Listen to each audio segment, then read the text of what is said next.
ಈ ದಿನದ ದೇವರ ವಾಕ್ಯ ಕೀರ್ತನೆ 107 19ನೇ ವಚನ. ಅವರು ತಮ್ಮ ಇಕ್ಕಟ್ಟಿನಲ್ಲಿ ಯೆಹೋವನಿಗೆ ಮೊರೆಯಿಡಲು ಆತನು ಅವರನ್ನು ಕಷ್ಟದಿಂದ ತಪ್ಪಿಸಿದನು. ಪ್ರಿಯ ದೇವಜನರೇ, ಬೆಳಗಿನ ಜಾವದಲ್ಲಿ ದೇವರು ನಿಮ್ಮನ್ನು ನೋಡಿ ಏನು ಹೇಳುತ್ತಿದ್ದಾರೆ ಎಂದು ನೀವು ಕಾತುರದಿಂದ ಕಾಯುತ್ತಾ ಇದ್ದೀರಾ. ದೇವರು ನಿಮ್ಮನ್ನು ನೋಡಿ ಹೀಗೆ ಹೇಳುತ್ತಿದ್ದಾರೆ: ನನ್ನ ಮಗಳೇ, ನನ್ನ ಮಗನೇ, ನೀನು ಇಕ್ಕಟ್ಟಿನ ಪರಿಸ್ಥಿತಿಯಲ್ಲಿ ಇದ್ದೀಯಾ? ನನ್ನನ್ನು ದೃಷ್ಟಿಸು. ನಾನು ನಿನ್ನನ್ನು ಎಲ್ಲ ಕಷ್ಟದಿಂದ ಪಾರು ಮಾಡಿ ನಿನ್ನನ್ನು ಅದ್ಭುತವಾಗಿ ನಡೆಸುತ್ತೇನೆ. ನೀನು ನನ್ನನ್ನು ದೃಷ್ಟಿಸುತ್ತೀಯಾ? ನೀನು ನನ್ನ ಬಳಿಗೆ ಬರುತ್ತೀಯಾ ಎಂಬುದಾಗಿ ದೇವರು ಈ ದಿನ ನಿಮ್ಮನ್ನು ಕೇಳುತ್ತಾ ಇದ್ದಾರೆ. ನಿಮ್ಮಲ್ಲಿ ಅನೇಕ ಸಮಸ್ಯೆಗಳು ಬರುವಾಗ ಲೋಕದ ಜನರನ್ನು ನೋಡಿ, ಅಯ್ಯೋ, ಅವರ ಪರಿಸ್ಥಿತಿ ಎಷ್ಟು ಚೆನ್ನಾಗಿದೆ, ಅವರು ಎಷ್ಟು ಸಂತೋಷವಾಗಿದ್ದಾರೆ, ಅವರಿಗೆ ಯಾವ ಕಷ್ಟವಿಲ್ಲ, ಅವರು ಯಾವ ರೀತಿಯಲ್ಲಿ ಜೀವನ ನಡೆಸುತ್ತಿದ್ದಾರೆ, ನನಗ್ಯಾಕೆ ಈ ಜೀವಿತವಿಲ್ಲ, ನಾನ್ಯಾಕೆ ಕಣ್ಣೀರಿನಲ್ಲಿದ್ದೇನೆ, ನಾನು ಎಷ್ಟು ಪ್ರಯಾಸಪಟ್ಟರೂ ನನ್ನ ಜೀವಿತದಲ್ಲಿ ಅಭಿವೃದ್ಧಿಯೇ ಇಲ್ಲ, ನನ್ನ ಜೀವಿತದಲ್ಲಿ ಸಮಾಧಾನವೇ ಇಲ್ಲ ಎಂಬುದಾಗಿ ನೀನು ಯೋಚಿಸುತ್ತಾ ಇರಬಹುದು. ನೋಡಿರಿ, ಪ್ರತಿಯೊಬ್ಬರಿಗೂ ತಮ್ಮದೇ ಆಗಿರುವಂಥ ಸಮಸ್ಯೆಗಳು ಇದ್ದೇ ಇರುತ್ತದೆ. ನೋಡಲು ಅವರು ಚೆನ್ನಾಗಿಯೇ ಕಾಣುತ್ತಾರೆ. ಒಳಗೆ ಹೋಗಿ ನೋಡುವಾಗ ಅವರ ಜೀವಿತದಲ್ಲಿ ಅವರದೇ ಆಗಿರುವಂಥ ಸಮಸ್ಯೆಗಳು ಇದ್ದೇ ಇರುತ್ತವೆ. ಎಂಥ ಚಿಕ್ಕ ಪ್ರಾಣಿಗಾದರೂ ಸಮಸ್ಯೆ ಇದ್ದೇ ಇರುತ್ತದೆ, ಎಂಥ ದೊಡ್ಡ ಹುಲಿಗಾದರೂ ಸಮಸ್ಯೆ ಇದ್ದೇ ಇರುತ್ತದೆ. ಆದ್ದರಿಂದ ಪ್ರಿಯರೇ, ಸಮಸ್ಯೆಗಳು ಈ ಲೋಕದಲ್ಲಿ ಪ್ರತಿಯೊಬ್ಬರಿಗೆ ಇರುವಂಥದ್ದಾಗಿದೆ. ಆದರೆ ಆ ಸಮಸ್ಯೆಗಳನ್ನು ಯಾವ ರೀತಿ ಜಯಿಸಿ ನಾವು ಮುಂದೆ ಸಾಗಬೇಕು ಎಂಬುದನ್ನು ನೀವು ಬಲ್ಲವರಾಗಿರಬೇಕು.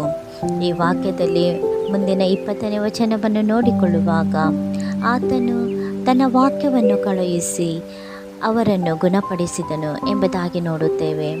ದೇವರ ವಾಕ್ಯವನ್ನು ಓದಿರಿ. ದೇವರ ವಾಕ್ಯದಲ್ಲಿ ಬಲವಿದೆ. ದೇವರ ವಾಕ್ಯವು ನಿಮ್ಮನ್ನು ದೇವರೊಟ್ಟಿಗೆ ಕನೆಕ್ಟ್ ಮಾಡುವಂಥದ್ದಾಗಿದೆ. ನೀನು ದೇವರ ಹತ್ತಿರ ಹೋಗುವುದಾದರೆ ನಿನ್ನ ಎಲ್ಲ ಸಮಸ್ಯೆಗಳು ನೀಗಲ್ಪಡುತ್ತವೆ. ಅದು ಯಾವುದರ ಮೂಲಕ ಎಂಬುದಾಗಿ ನೋಡುವಾಗ, ದೇವರ ವಾಕ್ಯದ ಮೂಲಕ. ದೇವರ ವಾಕ್ಯಗಳನ್ನು ನಿಮ್ಮ ಮಕ್ಕಳಿಗೆ ಹೇಳಿಕೊಡಿ. ದೇವರ ವಾಕ್ಯಗಳನ್ನು ನೀವು ಓದಿ. ನಿಮಗೆ ಸಮಯ ಸಿಕ್ಕಾಗೆಲ್ಲ ದೇವರ ವಾಕ್ಯವನ್ನು ಓದಿರಿ. ನೀವು ದೇವರಲ್ಲಿ ಕನೆಕ್ಟ್ ಆಗಿರಿ. ಆಗ ನಿಮಗೆ ಇರುವ ಎಲ್ಲ ಸಮಸ್ಯೆಗಳು ನಿವಾರಣೆ ಆಗುತ್ತವೆ. ಪ್ರಿಯರೇ, ಈ ಕೆಲಸವನ್ನು ನೀವು ಈಗಿನಿಂದಲೇ ಪ್ರಾರಂಭಿಸಿ ನಿಮ್ಮ ಜೀವಿತದಲ್ಲಿ ಅದ್ಭುತವನ್ನು ಕಂಡುಕೊಳ್ಳಿ. ದೇವರ ವಾಕ್ಯಕ್ಕಿಂತ ಬಲವಾದ ಆಯುಧ ಯಾವುದೂ ಇಲ್ಲ. ನಿನ್ನ ಸಮಸ್ಯೆಗಳು ನೀಗಬೇಕೆಂದರೆ ನೀನು ದೇವರ ವಾಕ್ಯವನ್ನು ಓದು. ದೇವರ ವಾಕ್ಯ ನಿನಗೆ ಜ್ಞಾನ ಕೊಡುವಂಥದ್ದಾಗಿದೆ. ದೇವರ ವಾಕ್ಯ ನಿನಗೆ ಸಮಾಧಾನ ಕೊಡುವಂಥದ್ದಾಗಿದೆ. ದೇವರ ವಾಕ್ಯ ನಿನಗೆ ಆರೋಗ್ಯ ಕೊಡುವಂಥದ್ದಾಗಿದೆ. ದೇವರ ವಾಕ್ಯ ನಿನ್ನನ್ನು ಅಭಿವೃದ್ಧಿಯಾಗಿ ನಡೆಸುವಂಥದ್ದಾಗಿದೆ. ಈ ದಿನದಲ್ಲಿ ನೀನು ನನ್ನ ಜೀವಿತದಲ್ಲಿ ಅಭಿವೃದ್ಧಿ ಬೇಕು, ನನ್ನ ಜೀವಿತದಲ್ಲಿ ಕಷ್ಟಗಳು ನೀಗಲ್ಪಡಬೇಕು ಎಂಬುದಾಗಿ ಹೇಳುವುದಾದರೆ ಬೈಬಲನ್ನು ಓದು.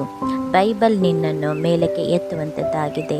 ದೇವರ ಮೇಲೆ ಆತುಕೋ. ದೇವರ ವಾಕ್ಯದ ಮೇಲೆ ಆತುಕೊಂಡು ನೀನು ಜೀವಿಸುವುದಾದರೆ ದೇವರು ನಿನ್ನನ್ನು ಎಲ್ಲ ಕಷ್ಟಗಳಿಂದ ಬಿಡುಗಡೆ ಮಾಡಿ ಅಭಿವೃದ್ಧಿಯಲ್ಲಿ ನಡೆಸುವ ಆತನಾಗಿದ್ದಾನೆ. ಆದ್ದರಿಂದ ಈ ಬೆಳಗಿನ ಜಾವದಲ್ಲಿ ಯಾರ್ಯಾರು ಈ ವಾಕ್ಯವನ್ನು ನಂಬುತ್ತೀರೋ ನನ್ನೊಟ್ಟಿಗೆ ಹೀಗೆ ಪ್ರಾರ್ಥನೆ ಮಾಡಿರಿ.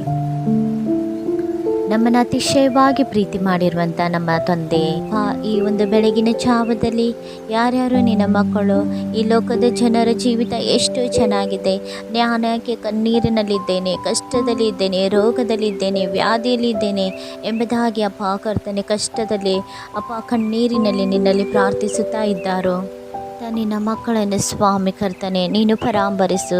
ಅವರ ಕಣ್ಣೀರನ್ನು ನೀನು ಒರೆಸಪ್ಪ. ಅವರ ಕಷ್ಟಗಳನ್ನು ನೀನು ಪರಿಹರಿಸು ಸ್ವಾಮಿ ಕರ್ತನೆ. ಅಪ್ಪ, ನೀನು ಅದ್ಭುತ ಮಾಡುವ ದೇವರಾಗಿದ್ದೆಯಲ್ಲಪ್ಪ. ನಿನ್ನ ವಾಕ್ಯವನ್ನು ಕಳುಹಿಸಿ ಅಪ್ಪ ನಿನ್ನ ಮಕ್ಕಳ ಜೀವಿತದಲ್ಲಿ ಅದ್ಭುತ ಮಾಡಪ್ಪ. ಯಾರ್ಯಾರು ರೋಗದ ಅಲ್ಲಿ ಇದ್ದಾರೋ ಸ್ವಾಮಿ, ಅಂತ ನಿನ್ನ ಮಕ್ಕಳಿಗಪ್ಪ ಎಲ್ಲ ಅನಾರೋಗ್ಯದಿಂದ ಬಿಡುಗಡೆ ಕೊಡಪ್ಪ. ಯಾರ್ಯಾರು ಕಣ್ಣೀರಿನಲ್ಲಿದ್ದಾರೋ ಅವರಿಗೆ ಸಮಾಧಾನ ಕೊಡು. ಹರ್ಷ ವಸ್ತ್ರವನ್ನು ನೀನು ಧಾರಣೆ ಮಾಡಿಸಪ್ಪ ತಂದೆ. ಏಸಪ್ಪ, ಈ ದಿನದಲ್ಲಿ ನಿನ್ನ ಮಕ್ಕಳು ಹರ್ಷ ಉಲ್ಲಾಸದಿಂದ ಇರೋ ಹಾಗೆ ಕೃಪೆ ಮಾಡಿರಿ. ಹಾಗೆ ಮಾಡುವ ದೇವರು ನೀವಾಗಿರುವುದಕ್ಕಾಗಿ ಸ್ತೋತ್ರ. ಯೇಸುವಿನ ನಾಮದಲ್ಲಿ ತಂದೆ, ಆಮೇನ್. ದೇವರು ನಿಮ್ಮನ್ನು ನಿಮ್ಮ ಕುಟುಂಬವನ್ನು ಹೇರಳವಾಗಿ ಆಶೀರ್ವದಿಸಲಿ. ಆಮೇನ್.